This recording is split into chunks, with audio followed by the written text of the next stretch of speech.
បាទជំរាបសួរពុកម៉ែបងប្អូនទាំងអស់គ្នាតម្រុយឆ្នោតវៀតណាមប្រចាំថ្ងៃរបស់ខ្ញុំបាទក៏បានវិលត្រឡប់មកជួបពុកម៉ែបងប្អូនទាំងអស់គ្នាសារជាថ្មីទៀតហើយអញ្ចឹងតម្រុយឆ្នោតវៀតណាមប្រចាំថ្ងៃនេះដែរគឺថ្ងៃទី24ខែ5ឆ្នាំ2025ក៏មានតម្រុយឆ្នោតវៀតណាមប្រចាំថ្ងៃល្អចែកជូនពុកម៉ែបងប្អូនទាំងអស់គ្នាទស្សនាប្រចាំថ្ងៃទៀតហើយអញ្ចឹងតម្រុយឆ្នោតវៀតណាមប្រចាំថ្ងៃម៉ោង 1:30 នាទីម៉ោង 4:30 នាទីនិងម៉ោង 6:30 នាទីរីឯតម្រុយអុកខ្ទង់គឺខ្ញុំបាទក៏មានតម្រុយអុកខ្ទង់គឺមានតម្រុយអុកខ្ទង់ចិត្តពុកម៉ែបងប្អូនអរគ្នានេះគឺជាតម្រុយ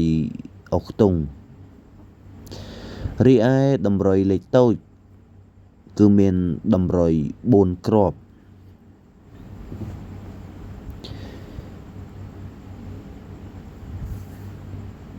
តម្រុយគ្រាប់ទី1គឺមានតម្រុយលេខ73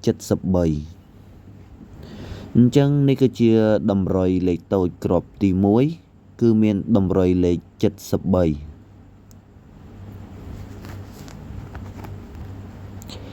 រីឯតម្រុយគ្រាប់ទី2គឺមានតម្រុយលេខ74នេះគឺជាតម្រុយលេខតូច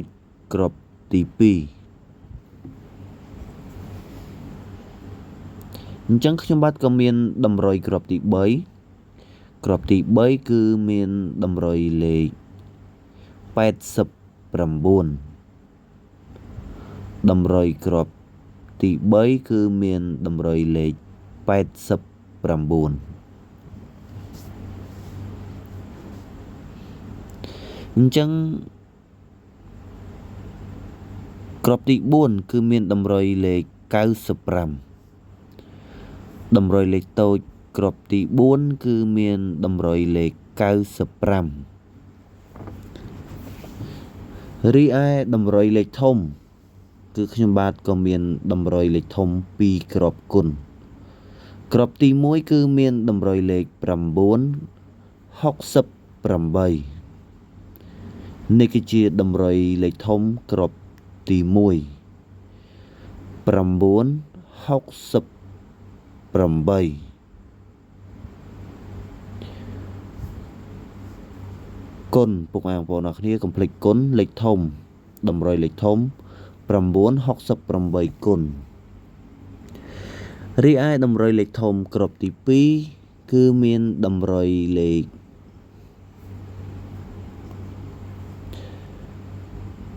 614គុណនេះគឺជាតម្រុយលេខធំគ្រាប់ទី2អញ្ចឹងសូមបញ្ជាក់ពុកម៉ែបងប្អូនទាំងអស់គ្នាម្ដងទៀតតម្រុយឆ្នោតវៀតណាមប្រចាំថ្ងៃម៉ោង 1:30 នាទីម៉ោង 4:30 នាទីនិងម៉ោង 6:30 នាទីតម្រុយអុកខ្ទង់គឺមានតម្រុយអុកខ្ទង់ចិត្តរីឯតម្រុយលេខតូចគឺមានតម្រុយ4គ្រាប់គឺមានតម្រុយលេខ73 74 89និង95រីឯតម្រុយលេខធំ2គ្រាប់គុណគ្រាប់ទី1គឺមានតម្រុយលេខ968គុណតម្រុយគ្រាប់ទី2គឺមានតម្រុយលេខ614គុណអញ្ចឹងតម្រុយរបស់ខ្ញុំបាទក៏មានតម្រុយតែប៉ុណ្្នឹងទេខ្ញុំបាទក៏សូមអរគុណនិងសូមជម្រាបលា